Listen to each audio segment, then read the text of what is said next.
വെള്ളം നിറഞ്ഞപ്പോൾ ഉള്ളിലൊരാശ പെരുത്തപ്പോൾ കയ്യിലെടുത്തു രണ്ടപ്പ നമ്മുടെ കുതിയല്ല പൂപ്പൻ. കയ്യിലെടുത്തു രണ്ടപ്പ നമ്മുടെ കുതിയല്ല പൂപ്പൻ. ഇത് കൊണ്ടപ്പോൾ അമ്മൂമ്മയ്ക്ക് അരിശം മൂത്തു. പെട്ടെന്ന് ആര് പറഞ്ഞു പിന്നെ കയ്യിലെടുക്കാൻ രണ്ടപ്പം? ആര് പറഞ്ഞു പിന്നെ കയ്യിലെടുക്കാൻ രണ്ടപ്പം? അയ്യടി മണിമേ കൊതിയെത്തി കുമ്പ കുലുക്കി തുള്ളാതെ എനിക്ക് വേണം രണ്ടപ്പം വാശി പിടിച്ചു അപ്പൂപ്പൻ. എനിക്ക് വേണം രണ്ടപ്പം വാശി പിടിച്ചു അപ്പൂപ്പൻ. തിപ്പുക കൊണ്ടത് ഞാനല്ലേ, അപ്പം ചുട്ടത് ഞാനല്ലേ. എനിക്ക് വേണം രണ്ടപ്പം വാശി പിടിച്ചു അമ്മൂമ്മ. എനിക്ക് വേണം രണ്ടപ്പം വാശി പിടിച്ചു അമ്മൂമ്മ. ഡിഷും ഡിഷും കട്ടപ്പോൾ അടിപിടി ഇടിപിടി മൂത്തപ്പോൾ നമ്മുടെ വീരൻ അപ്പൂപ്പൻ നല്ലൊരു പൊമ്മഴി കണ്ടെത്തി. നമ്മുടെ വീരൻ അപ്പൂപ്പൻ നല്ലൊരു പൊമ്മഴി കണ്ടെത്തി.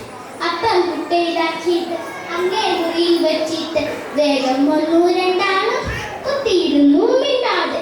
വേഗം വന്നു രണ്ടാളും കുത്തിയിരുന്നു മിണ്ടാതെ. പെട്ടെന്ന് അങ്ങനെ അടുക്കളയിൽ ടപ്പോൾ വിളിച്ചു കേട്ടു. അയ്യോ പൂച്ച കത്തിച്ചല്ലോ. ആദ്യം മിണ്ടി അമ്മൂമ്മ. അയ്യോ പൂച്ച കത്തിച്ചല്ലോ. ആദ്യം മിണ്ടി അമ്മൂമ്മ. അയ്യേ വണ്ടി പോട്ടല്ലോ തുള്ളിച്ചാടി അപ്പൂപ്പൻ. അയ്യേ വണ്ടി പോട്ടല്ലോ തുള്ളിച്ചാടി അപ്പൂപ്പൻ. ഓടിച്ചാടി ചെന്നപ്പോൾ കുട്ട മറിഞ്ഞു കിടപ്പുണ്ട്. കുട്ടയൊഴിഞ്ഞു കിടപ്പുണ്ട്. കുട്ട മറിഞ്ഞു കിടപ്പുണ്ട്. കുട്ടയൊഴിഞ്ഞു കിടപ്പുണ്ട്.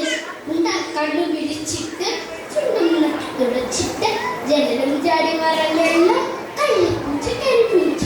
ജനലും ചാടി മറഞ്ഞല്ലോ കള്ളിപ്പൂച്ച കരിപ്പൂച്ച.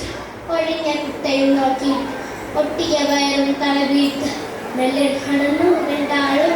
മെല്ലെ കിടന്നു രണ്ടാളും. മെല്ലെ നടന്നു രണ്ടാളും. മെല്ലെ കിടന്നു രണ്ടാളും. പാവ അപ്പൂപ്പൻ അമ്മൂമ്മ അല്ലേ കൂട്ടുകാരെ. അവർ വഴക്കിട്ടത് കൊണ്ടല്ലേ ഇങ്ങനെയൊക്കെ സംഭവിച്ചത്. നമ്മൾ ഒരിക്കലും വഴക്കരുത്. വഴക്ക് ഒന്നിനും പരിഹാരമല്ല. നന്ദി, നമസ്കാരം. Thank you.